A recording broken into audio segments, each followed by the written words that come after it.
Welcome to another episode of A Bite at the Alpha podcast. Today I have an amazing guest. He's one of the most versatile and most explosive players in Europe. But before I give you the word, Markell, I need to do a proper introduction, okay? So, it's time to introduce the offensive player of the year out of Newberry College. He is a York, South Carolina native, Markell Castle. What's up? How you doing, man? Man, I feel great, man. Doing great. Perfectly. Man, first of all, I want to know, because last year you were the offensive player of the year. You have 97 catches, 17 touchdowns. You have over 1,500 yards in the year. Could have been more. Yeah, a little bit more probably. And it was an amazing and really outstanding season. How do you feel it for next year? Man, honestly, man, like I said, I always set myself to a higher standard, man. It's something I, expect out of myself, man. And once I realized that, I just take one game at a time, man, it just kind of, comes with it. But I worked really hard this offseason. I'm still working hard now. Grind don't stop, and I hope I beat it this year coming up too. So we'll see. Yep, amazing. Because now you're going to join a different team, Frankfurt Galaxy, and you're gonna reunite it with a former teammate, Luke Sadarka. Luke Saratka, if I pronounce it correctly. You know him from Milan. So how do you feel about this? I mean, between me and him, we both know we had some unfinished business. We did play when I was in Milano, and we came up short in the championship game. I actually got hurt that first drive in the championship game, and we wound up losing, I think, like 21-17. Went undefeated the whole season. Got to the championship game. I had a, unfortunate injury, which was by far my first injury when I couldn't physically play. Like, I had, little injuries, little ankle twists here and there, but that was the first injury I ever had in my whole career that I couldn't actually play on without damaging it even more. And, that kind of scarred me, man. Been sitting out that championship game, and I try to make a comeback, but it's hard to play receiver with one arm, Yeah, yeah, of course. So yeah, man, I feel like it was the right move. And to be paired with him again, I feel like just be like old times. And what are your expectations about the team in general? Because Frankfurt was a champion in 2021, and then they played the semifinals, and this year also the semifinals. But how do you feel about joining this team, and what are your expectations? Man, I think we trying to create something special. They definitely want to go back to the championship. My mindset is to win the championship this coming season, and that's all I'm focusing on is how can I get that hardware, man? How can I put that ring on my finger? I have the single accolades as just a player myself, but man, I feel like just getting that championship, man, is gonna certify my resume. Okay, because I mean, following question, because I want to know if it's up to you, do you change your offensive player of the year for one championship? Of course, sure. right? Yeah, for sure. Yeah. I mean, that's a no-brainer, I guess. And man, I saw your resume, and I noticed that you play a lot here in Germany, in Kiel, in Cologne, of course, in Munich, and next year you're gonna play in Frankfurt. But how do you decide after coming out of Newberry College? How do you decide to say, you know what, I'm gonna try my luck in Europe. I want to play in Germany. So funny story about that, man. I thought my football career was over after college. I got invited to a couple combines and stuff like that. I didn't get no calls. And, at that point, I was just like, okay, what can I do outside of football to invest in my future going up? But I think I was only out of school for maybe 2 weeks, not even 2 weeks after I graduated. I got a call overseas, and then I just kind of took it. I was like, well, it's another opportunity for me to play football. So I said, why not? So and that's how my European career started. Nice. And what was your first reaction when you come to Germany? Because you come to like a really small town in Kiel. And Yeah. what was your reaction to like, okay, this is the level of the German players? Yeah. Man, I was actually really shocked, man, and how committed these guys are to football being in Europe and everything else. So I was actually like just taking it all in, man. And it was really fun, Mom. And then when I first got to Germany, obviously I was terrified. Like I didn't come out the house for like a week. I think I think I was just ordering takeout because it was just so a culture shock for me, because coming from a small town where I come from, I really didn't get out as much. And just going there, man, it was just phenomenal, man. I fell in love with it after that. And you decided to learn German or not really? Yeah, for sure. I always wanted to learn German, Yeah. like, or it's like so I can understand too. I feel like if I understand a lot more, I can, do a lot more, obviously. And Yeah. once I got that, especially with the food and stuff too, I was like, yeah, I gotta eat, so I gotta learn something. Yeah, I don't, yeah, for sure, for sure, man. And for example, after 4 years in Germany, after the first reaction that you have, which was a little bit like a shock, right? And now, what do you think about the German football in general? Oh, it's definitely growing. Uh, just to see that development over the past years of playing in Europe is definitely becoming a very broad thing now. Everyone is starting to tune in, and then you can just tell by the over the years the level of competition is increasing and increasing. It's like more players to want to get involved. But just to see the whole game itself of football in Germany evolutionize like that is really beautiful to see, though. That's amazing. And talking about speaking about competition, I want to know about your rivals for next year, because you're gonna face Cologne, Hamburg, Paris, the reigning champions, Reign, Madrid, and Wroclaw. Which game are you like? Are you expecting the most? Fire for sure. I Okay. mean, undefeated team, they dominated the lead, and that's definitely like marked on my calendar for sure. Okay. And how do you see yourself in that game? Because you're gonna face another like really tough competition on the defense, but also on the offensive side. I mean, Glenn Tunga is one of the most versatile and explosive players here in Germany, and he's like the all-time like scoring and rushing leader. So how it's gonna be like? Okay, I need to score more than this guy, right? Or how you gonna take it? Oh man, to me, I'm gonna go out there and play my game and try to uh, keep the defense off the field as much as possible for them, and Yeah. that's to score. All I'm going to do, I think I can control what I can control offensively, and Frankfurt brought me in to make plays and to score points. And other than that, man, I just feel like I'm capable of doing that, and hopefully, our defense will hold their offense off the field and keep us on the field to continue our drives. Great. And man, I want to know something about you, because since you were in college, you were like featuring as one of the most explosive players in the offense. And of course, in the GFL, and of course, in Milan, and now in the ELF. But how do you see yourself, and how can you describe yourself in 4 words that make you different?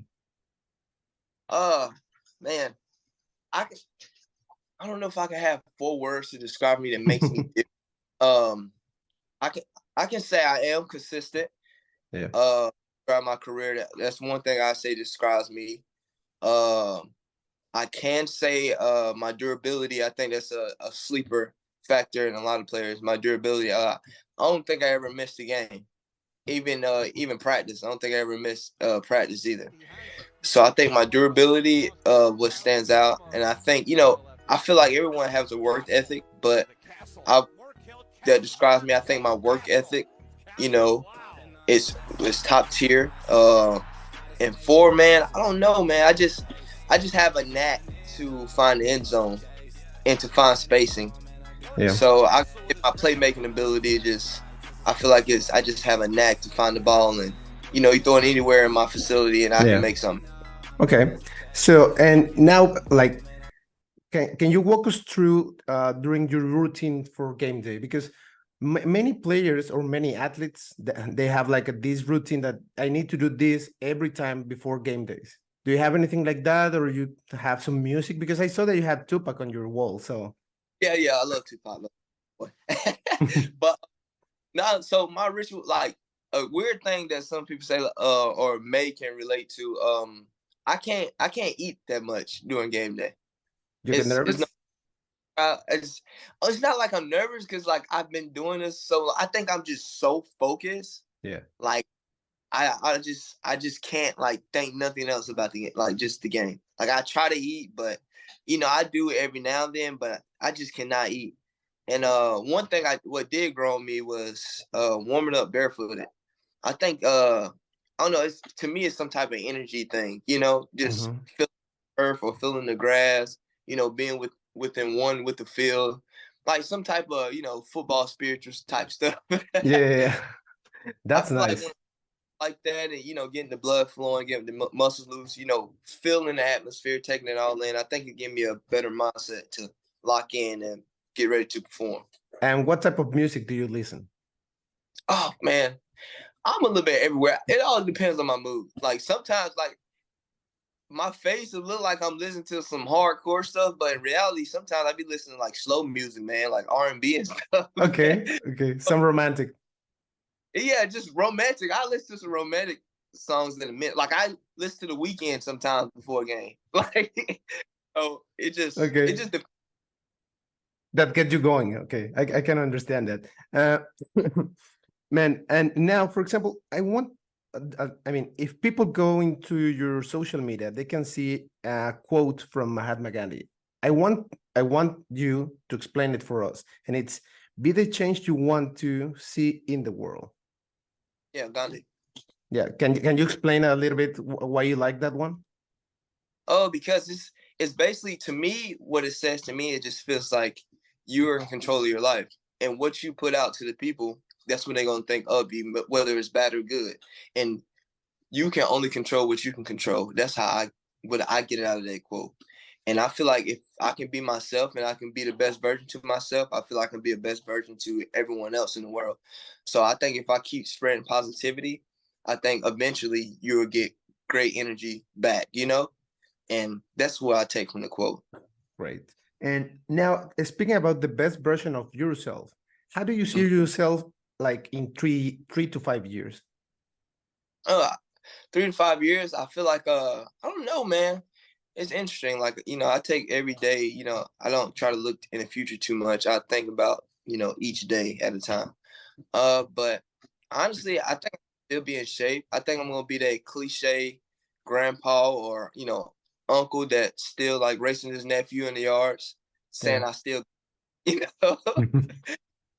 Yeah. I just man, just a nice stable lifestyle, nothing too crazy, very simple, man, enjoying the outdoors. So that's what I love to do now. So Okay. And I mean, you were speaking about that after 2 weeks out of college, you receive a call from overseas. But what will happen if you don't receive that call? Do you see yourself playing other sport, or what do you think you were doing? man, I feel like any college kids, especially playing sports and stuff, you play the sports for so many years, and when it's almost the end of your time, it's kind of like you're lost because you got to think about that's all you knew growing up. I've been playing this game since 2005. So that's all I knew was to play football and to go to school. So it was definitely like a shock to me. But at the same time, I can't really honestly tell you what I would be doing, but I know my my passion for the sport, I will still be doing something around the sports for sure. Okay.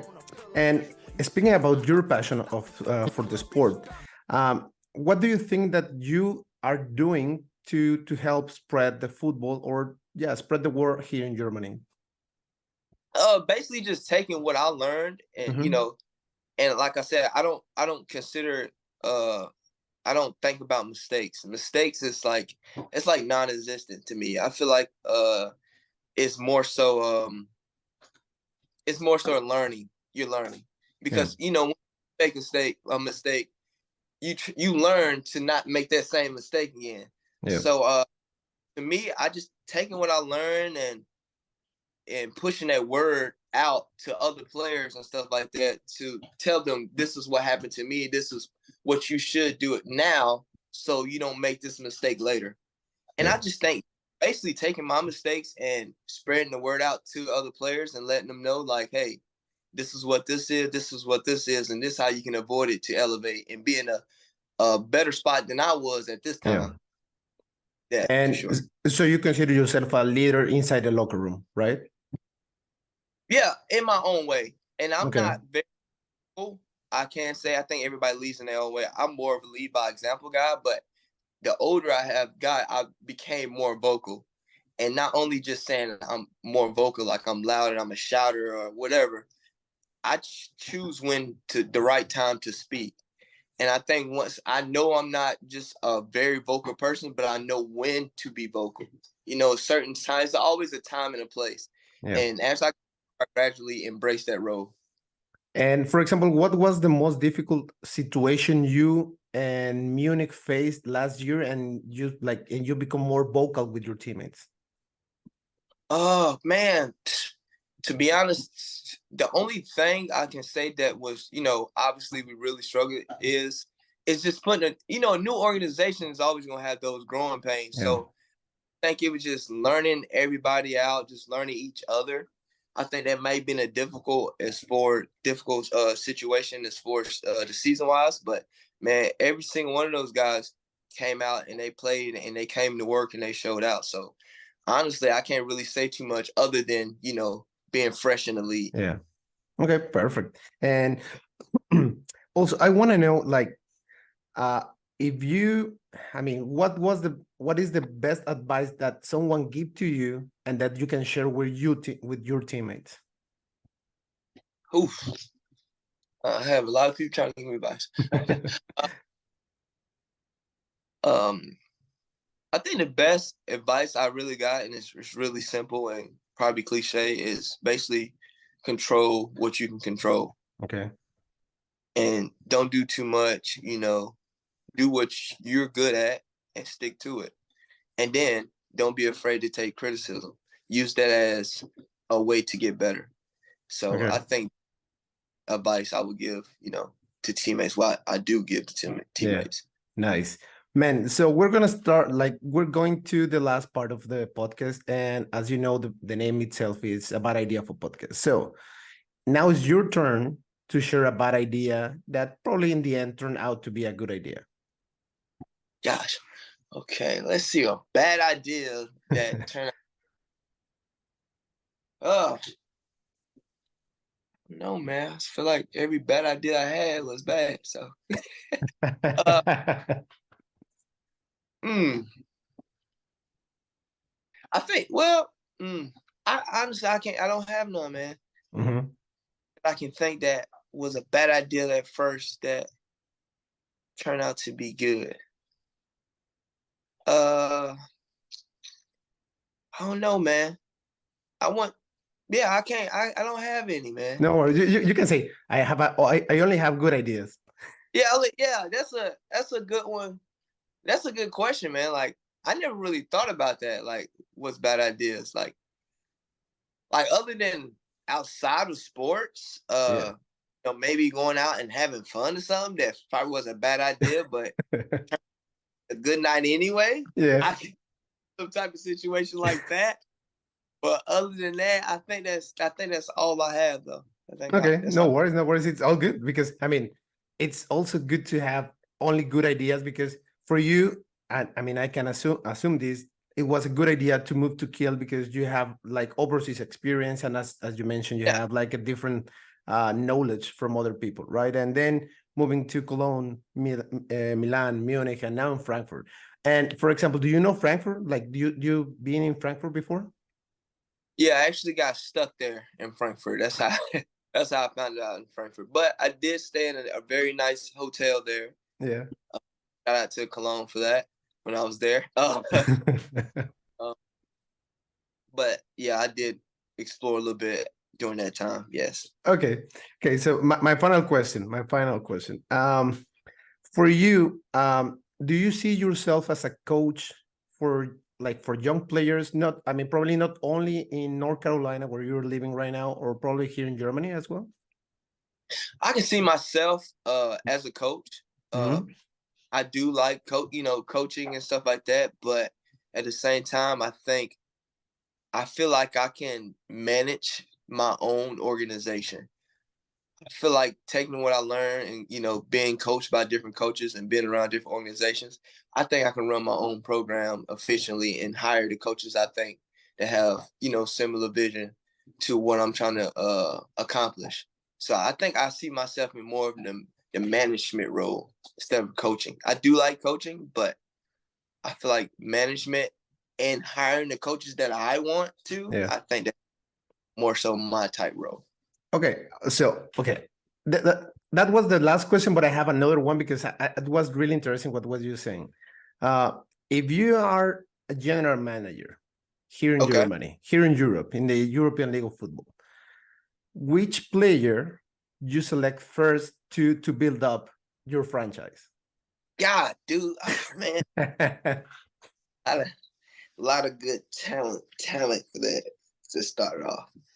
Because because before you answer, you saw like in the NFL, you saw a lot of franchises that turn out to have like one player and then they build up around that guy, right?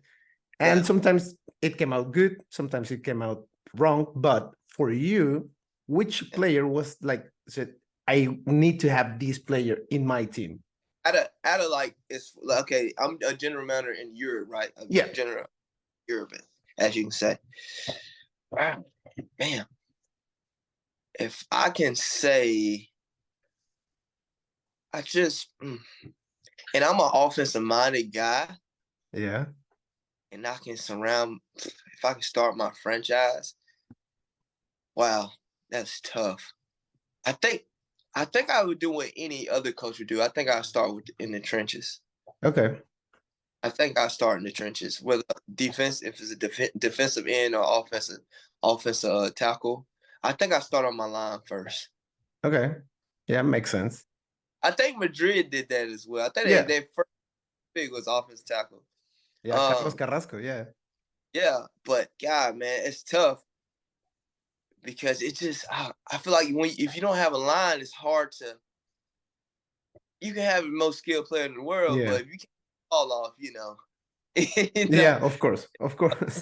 But and I had to start offense, a tackle, and then second, obviously, to me, it would be a QB. Yeah. And then it'd be my skill guy, and I'm a skill, but I understand the game as well. But yeah, I think that's how the rotation. I mean, it's a good answer. I mean, and it's an even better explanation because, as you say, if you don't have a good offensive line, you cannot build up your offense, right? So everything's going to be a disaster after that. Okay, I mean, man. So I have so much fun. It's really cool to know more about you, and of course, we wish you all the best for the next season. Frankfurt is going to be a really, really tough team to beat. Last year was the difficult one, and this year with your addition and with Luke in the QB, it's going to be like really tough to beat. So we wish you all the best luck, man. Yeah, man, I appreciate it, man. Okay, so okay, that's everything for today, and see you around, man. I appreciate it, man. Thank you, man.